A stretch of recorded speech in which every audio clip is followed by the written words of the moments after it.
نحمده ونصلي ونسلم على رسوله الكريم۔ سورۃ النحل آیت نمبر 126۔ اعوذ باللہ من الشیطان الرجیم، بسم اللہ الرحمن الرحیم۔ وَإِنْ عَاقَبْتُمْ فَعَاقِبُوا بِمِثْلِ مَا عُوقِبْتُمْ بِهِ، اور اگر تم بدلہ لو تو اتنا ہی بدلہ لو جتنا تمہارے ساتھ زیادتی کی گئی ہے۔ وَلَئِن صَبَرْتُمْ لَهُوَ خَيْرٌ لِلصَّابِرِينَ، اور اگر تم صبر کر جاؤ تو یہ صبر کرنے والوں کے لیے بہت بہتر ہے۔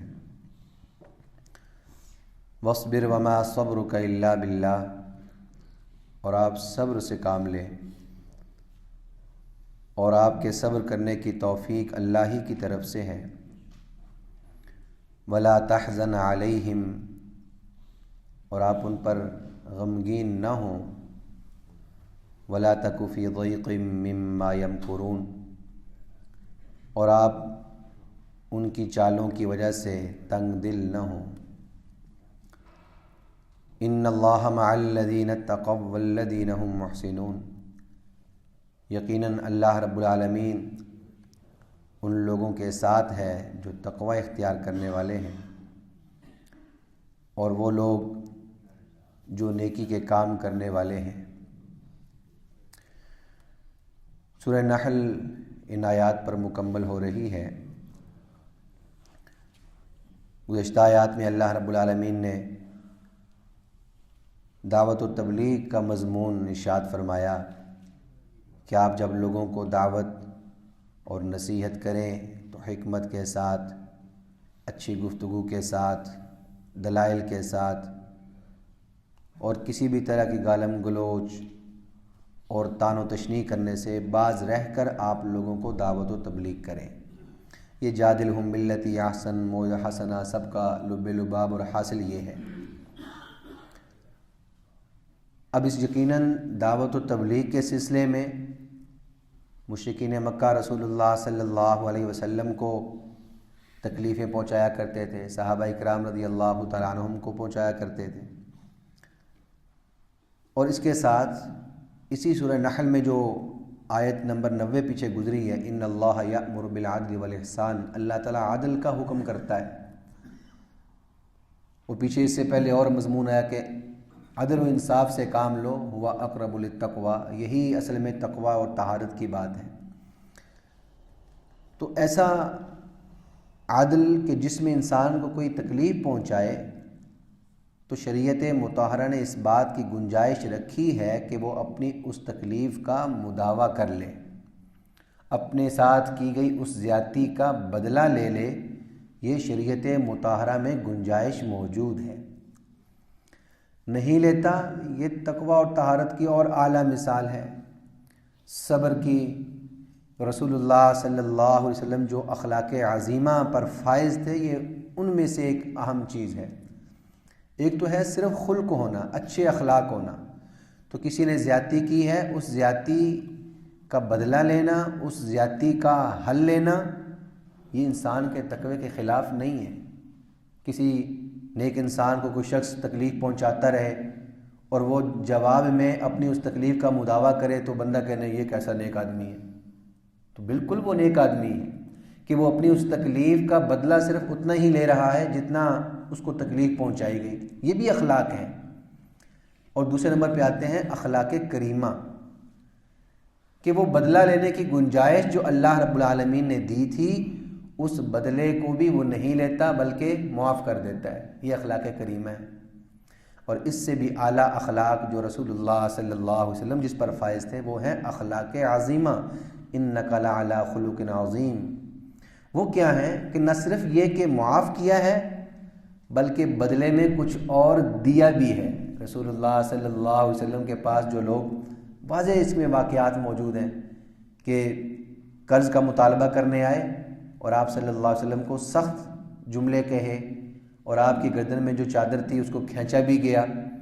اب آپ صلی اللہ علیہ وسلم نے اس زیادتی کا نہ صرف یہ کہ بدلے کو معاف کر دیا، بلکہ صحابہ کرام رضی اللہ تعالیٰ عنہم سے فرمایا کہ آپ اس کو اور اچھے طریقے سے ادا کرو، جتنا بنتا ہے اس سے بھی زیادہ ادا کرو۔ یہ ہے اخلاق عظیمہ۔ تو بہرحال شریعت مطہرہ نے گنجائش رکھی ہے کہ اگر تمہارے ساتھ بدلہ ہو، کوئی زیادتی ہو، ظلم ہو، تو بمثل ما عوقبتم بھی، جتنا تمہارے ساتھ زیادتی ہوئی ہے تم اسی کی بقدر بدلہ لے سکتے ہو۔ اور یہ وہی ہے کتب علیکم القصاص فی القتلى الحر بالحر، کہ اللہ تعالیٰ نے قصاص کا حکم اس لیے نافذ کیا ہے کہ جان کے بدلے جان جائے گی۔ وَكَتَبْنَا عَلَيْهِمْ أَنَّ النَّفْسَ بِالنَّفْسِ وَالْعَيْنَ بِالْعَيْنِ وَالْأَنْفَ بِالْأَنْفِ، آنکھ کے بدلے آنکھ جائے گی، ناک کے بدلے ناک جائے گی، کان کے بدلے کان جائے گا، دانت کے بدلے دانت جائے گا۔ وَالْجُرُوحَ قِصَاص، اور جتنے بھی زخم ہیں اس میں بھی اللہ نے قصاص رکھے ہیں۔ تو یہ شریعت مطہرہ نے معاشرے کو بہتر بنانے کے لیے، نظم و ضبط پیدا کرنے کے لیے اس بات کی گنجائش رکھی ہے کہ کسی کا زیادتی ہو تو زیادتی کا بدلہ لے سکتا ہے، لیکن کتنا لینا ہے؟ فَعَاقِبُوا بِمِثْلِ مَا عُوقِبْتُم بِهِ، جتنا زیادتی کی گئی ہے اتنا لے سکتے ہو۔ اب یہ آیات غزوہ احد کے ساتھ بھی ہیں۔ بعض روایات میں آتا ہے کہ ان کا تعلق، اگرچہ پوری سورہ جو ہے وہ مکی ہے، لیکن یہ 3 آیات مدنی ہیں کہ غزوہ احد سے متعلق، لیکن حقیقت یہ ہے کہ یہ حکم مکہ میں بھی نازل ہو چکے تھے، اخلاق کے، کردار کے، اوصاف کے، یہ وہاں پر بھی تعلیمات نازل ہو چکی تھی کہ آپ نے عدل و انصاف کا دامن نہیں چھوڑنا اور آپ نے لوگوں کو معاف کرنا ہے۔ فرمایا کہ تم لے سکتے ہو وَلَئِن صَبَرْتُمْ، لیکن اگر تم اس بدلے کو معاف کر دو، صبر سے کام لے لو، لَهُوَ خَيْرٌ لِلصَّابِرِينَ، یہ دوسرا بہترین درجہ ہے، اس سے بڑا ہوا درجہ ہے، اور صبر کرنے والوں کے لیے یہ بات بہت بہتر ہے کہ وہ صبر سے کام لیں، وہ معاف کر دیں۔ تو پہلی بھی گنجائش ہے، اگر کوئی شخص لے رہا ہے تو اس کے تقوی کے وہ خلاف نہیں ہے۔ کسی کو کورٹ کچہری جانا پڑ رہا ہے، وہ عدالت میں مقدمہ دائر کر کے اپنی چیز واپس لے رہا ہے، اپنا قبضہ چھڑوا رہا ہے، وہ اس کے تقوی کے خلاف نہیں ہے، لیکن اگر وہ معاف کر دیتا ہے تو یہ اور اعلیٰ درجہ ہے۔ وَلَئِن صَبَرْتُمْ لَهُوَ خَيْرٌ لِلصَّابِرِينَ وَاصْبِرْ وَمَا صَبْرُكَ إِلَّا بِاللَّهِ۔ رسول اللہ صلی اللہ علیہ وسلم کو بظاہر یہ حکم ہے، لیکن امت کو دست دیا جا رہا ہے کہ آپ صبر سے کام لیں۔ جہاں کہیں تکلیف پہنچے، کہیں نقصان پہنچے، لوگ پریشان کریں، دعوت و تبلیغ کے سلسلے میں پریشان کریں، ویسے پریشان کریں، تو اصبر، آپ صبر سے کام لیں۔ وما صبرک الا باللہ، اور یاد رکھیے جو صبر ہے یہ بھی اللہ کی توفیق سے ہی ہوتا ہے۔ اب میں پھر ایک بہت باریک سی بات عرض کر دیتا ہوں کہ انسان کا اختیار صبر میں ضرور ہوگا، لیکن اس اختیار کے بعد وہ صبر حاصل بھی ہو جائے وہ اللہ کے امر سے ہوگا۔ کام سارے اللہ کے امر سے ہو رہے ہیں، محض میرا اختیار یا آپ کا اختیار اس میں کافی نہیں ہے، لیکن وہ جو اختیار بندہ استعمال کرتا ہے نا، اس اختیار پر اللہ کی طرف سے اجر و ثواب کے وعدے ہیں۔ اگرچہ وہ کام اللہ کے حکم سے ہی وقوع پذیر ہو رہا ہے، محض ہمارا ارادہ کرنا کافی نہیں ہے اگر اللہ کا امر متوجہ نہ ہو۔ تو وَاصْبِرْ وَمَا صَبْرُكَ إِلَّا بِاللَّهِ، یہ صبر سے کام لینا اور صبر کرنا یہ اللہ کی ہی توفیق سے ہے۔ اللہ نے ایسے راہیں پیدا کر دی، ایسے اسباب پیدا کر دیے، ایسی آپ کو توفیق مل گئی، تو اس لیے نیکی کا کام جو بھی انسان کو میسر آ جائے تو وما توفیق الا باللہ، یہ اللہ کی توفیق سے ہے۔ نماز پڑھنا، روزے رکھنا، ہاں انسان کا اختیار ضرور ہے جس پر اجر و ثواب ہے، لیکن وہ اللہ کی توفیق کے ساتھ ہے، اللہ کے امر کے ساتھ ہے، اللہ کے کرم کے ساتھ ہے۔ بس ان 2 جملوں کو ساتھ جوڑ کے رکھنا ہے تو پھر ساری چیزیں آسان ہیں۔ تو یہ اللہ رب العالمین کی توفیق اور عنایات ہیں۔ فرمایا کہ اگر تو آپ یہ کام کرتے ہیں تو وما صبرک الا باللہ، یہ اللہ کے حکم اور امر سے ہوگا۔ تو مطلب یہ ہوا کہ کبھی ایسے حالات آ جائیں تو اللہ سے مدد مانگتے رہنا چاہیے۔ اپنی جان پر اتنا بھروسہ نہ ہو جائے، اپنے قوا پر اتنا بھروسہ نہ ہو جائے کہ نہیں میں کر لوں گا، بھائی ہم نہیں کر پائیں گے جب تک اللہ کی توفیق شامل حال نہ ہو۔ محض ارادہ کام نہیں آئے گا، اس ارادے کے ساتھ اللہ کی مدد مانگنا ضروری ہے، اللہ سے رحم و کرم مانگنا ضروری ہے، تو پھر وہ دونوں باتیں جب جمع ہو جائیں گی معاملات آسان ہو جائیں گے۔ فَمَا لَا تَحْزَنَ عَلَيْهِمْ، اور جہاں تک تعلق ہے ان لوگوں کا یہ آپ کو پریشان کر رہے ہیں تو آپ ان پر غم نہ کریں، اور جو کچھ یہ چالیں چل رہے ہیں لا تَكُ فِي ضِيق، آپ تنگ دل نہ ہو، اس لیے کہ واللہ خیر الماکرین، اللہ تعالیٰ سب سے بہتر تدبیر کرنے والا ہے، اور سب کا جو لب لباب اور حاصل ہے اللہ رب العالمین نے شاہ فرمایا صبر سے کام لیں، تقوی و طہارت سے کام لیں، تقوی والی زندگی بسر کریں، اور اس سب کے نتائج کیا ہوں گے؟ ان اللہ مع الذین اتقوا والذین هم محسنون، اللہ تعالیٰ کی معیت آئے گی، اللہ کی مدد آئے گی۔ اور اللہ کی مدد کن کے ساتھ ہے؟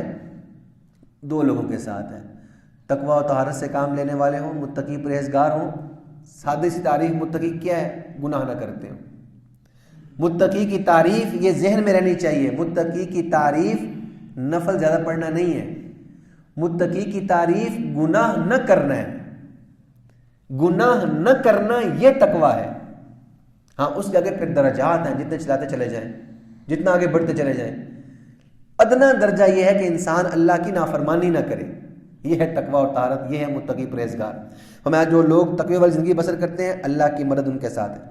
والذین هم محسنون، اور جو نیک کام، یہاں نیک کام کرنے کے معنی میں ہے، اور اگر وہی مضمون لے کر آئے کہ اس تقوی و طہارت میں احسان کو چھوڑنے والے نہیں ہیں، کہ وہ تقوی و طہارت لوگوں کی واہ واہ لینے کے لیے نہیں ہے، بلکہ اللہ کو راضی کرنے کے لیے، اللہ سے اجر و ثواب حاصل کرنے کے لیے ہے، کوئی دنیاوی لالچ مقصود نہیں ہے، تو ان لوگوں کے ساتھ اللہ کی مدد آتی ہے۔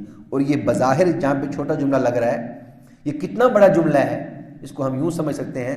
رسول اللہ صلی اللہ علیہ وسلم جب غار میں تشریف فرما تھے نا، تو حضرت ابوبکر صدیق رضی اللہ تعالیٰ سے جو جملہ فرمایا تھا وہ یہ تھا، لا تحزن ان اللہ معنا، اللہ ہمارے ساتھ ہے۔ یہ ہے اللہ تعالیٰ کی معیت۔ حضرت موسیٰ علیہ السلام نے کیا فرمایا؟ کلا ان ربی معیہ سیہدین، میرا پروردگار میرے ساتھ ہے، وہ رہنمائی کرے گا۔ تو یہ اللہ کی ان معی ربی سیہدین، میرا پروردگار میرے ساتھ ہے۔ تو یہ جو معیت الہی ہے، یہ انسان کو جب میسر آ جائے تو اتنا بڑا انعام ہے کہ سارے کام انسان کے ہو جاتے ہیں۔ اس لیے اس کی شرط یہ ہے کہ انسان تقوی والی زندگی بسر کرے، اور تقوی کا مضمون ہمارے ذہنوں میں رہنا چاہیے، اللہ کی نافرمانی نہ ہو، گناہ نہ ہو، یہ ہے تقوی۔ اگر گناہ بھی چل رہے ہیں، نیکیاں بھی چل رہی ہیں، یہ تقوی نہیں ہے، یہ ادھورا کام ہے۔ ابھی گناہ چھوڑنا ضروری ہے، پھر ساتھ میں نیکیاں اگر کم بھی ہیں تو انسان متقی ہے۔ اللہ رب العالمین مجھے آپ کو تعلیمات اسلامیہ پہ عمل کی توفیق عطا فرمائے۔ وما علینا الا البلاغ المبین۔ الحمدللہ رب العالمین والصلاة والسلام علی سید الانبیاء والمرسلین۔ رب ارحمہما کما ربیانی صغیرا۔ ربنا هب لنا من ازواجنا وذریاتنا قرۃ اعین واجعلنا للمتقین اماما۔ اللهم انا نسألك الهدى والتقى والعفاف والغنى۔ اللهم ارنا الحق حقا وارزقنا اتباعه، وارنا الباطل باطلا وارزقنا اجتنابه۔ اللهم من احييته منا فاحيه على الاسلام، ومن توفيته منا فتوفه على الإيمان۔ اللهم صل وسلم على رسوله النبي الكريم وعلى آله وأصحابه أجمعين، آمين برحمتك يا أرحم الراحمين۔